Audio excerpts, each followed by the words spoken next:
Hey, good evening, everybody. How's it going tonight? Texas Redleg here.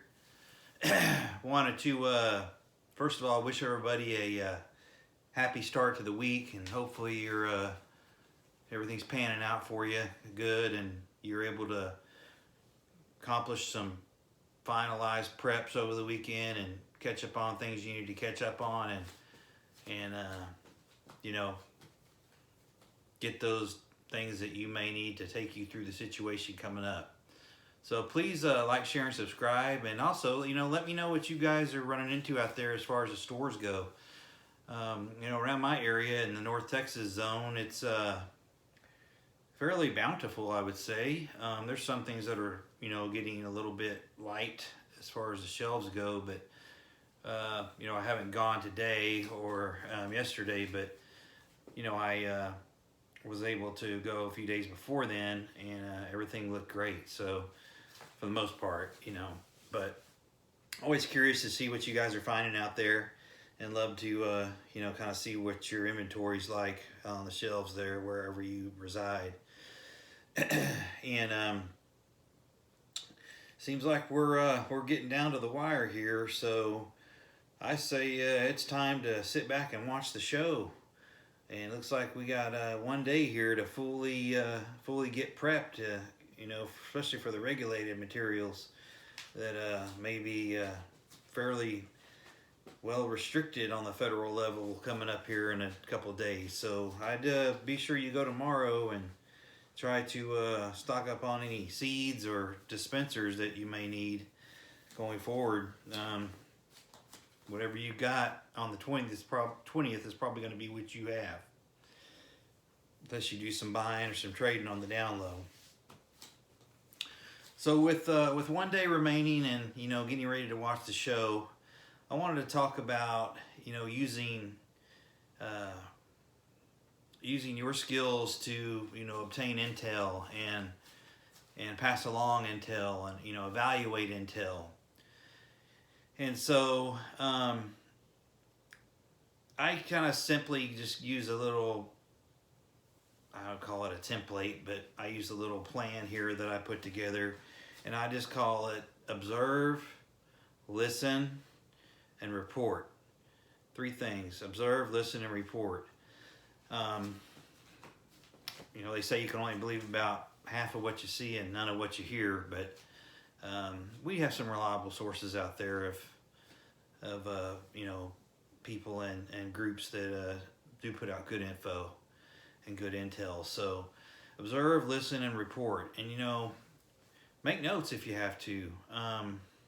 Some of this stuff is changing by the minute, it seems like, and just wait till Wednesday, and you're going to see some real, I would say, fractured reporting and rumors and this and that, and there's going to be stuff being talked about and rumors and theories and all kinds of stuff going down, I think. So as you're reporting this stuff to, and when I say report, I'm talking about like reporting to your mags or your family or friends, who knows if they're going to shut the networks down on Wednesday. I mean, I would be ready for anything. There may be a lot of things that happen that are unusual. I've even seen some unusual things happen already yesterday and today that were just, some, they may call it, electronic anomalies or, things shutting down or glitches or, et cetera, et cetera, et cetera. Anyway, use OPSEC when you're reporting your stuff out there to people. Be prepared to vet information that you hear about or pass along, because it's easy to get wrapped up into this propaganda and rumor game that's going on 24/7 nowadays, and we don't want to be party to that,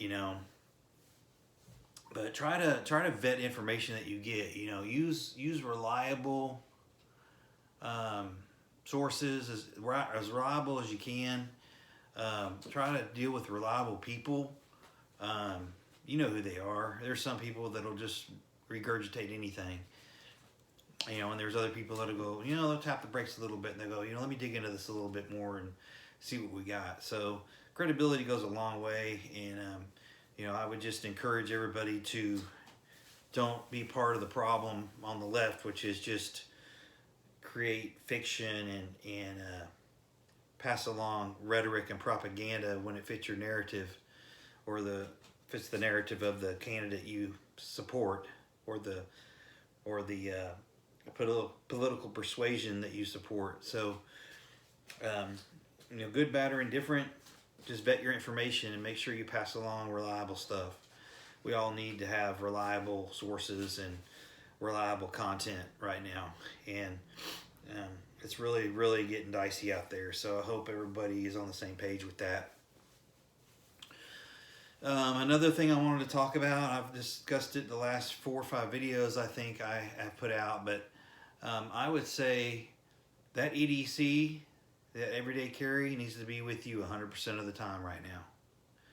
I don't care if you're running down to CVS or to work or dropping the kids off at school or going to the gym or whatever the case may be. I would just, and the sooner you get into the habit of carrying that or having it with you, the better off you're going to be. It just becomes part of your everyday life. And once you do that, you won't even think about it. You just grab it and go. And it actually becomes just a lot easier when you get in the habit of doing it. You don't even, like I said, it's just part of your everyday routine, and it goes where you go. And hopefully, if it's a EDC that's accessible and mobile, it's small enough where you can just grab it and take it with you anytime. Whether maybe you're getting into a friend's car at lunch to go to lunch at work. Oh, let me grab my bag and just carry it with you. It's very common that everybody has a bag nowadays. So hopefully it blends in and it's got all the things that you need to be covered in there. And then another thing I've been discussing on a regular basis with you guys and gals is keeping those fuel tanks full. I know I'm probably sound like a broken record, beating on a dead horse, but we all know whenever something goes down, the first thing that people trip out on and go crazy about is gasoline. The next thing is going to be milk, bread, and eggs.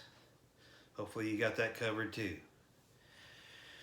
But keep those tanks full. I mean, I would stop if you get down to or if you burn a quarter of a tank, if you're sitting on 3/4 of a tank for a fuel and you go by a gas station, fill it up.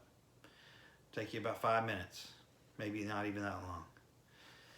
So, gather in information. Let's observe. Let's listen. Let's report reliable information to each other. Let's keep those EDCs on us 100% right now. Everywhere you go, it goes. I would just decide that's what you're going to do. When I'm out in the garage piddling around or whatever, I'm not going to have my EDC, particularly the bag or whatever on me, but it's in close reach, and I'm always got one of my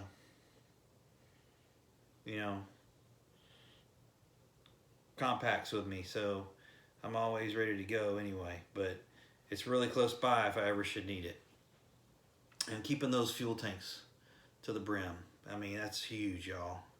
Huge, huge, huge.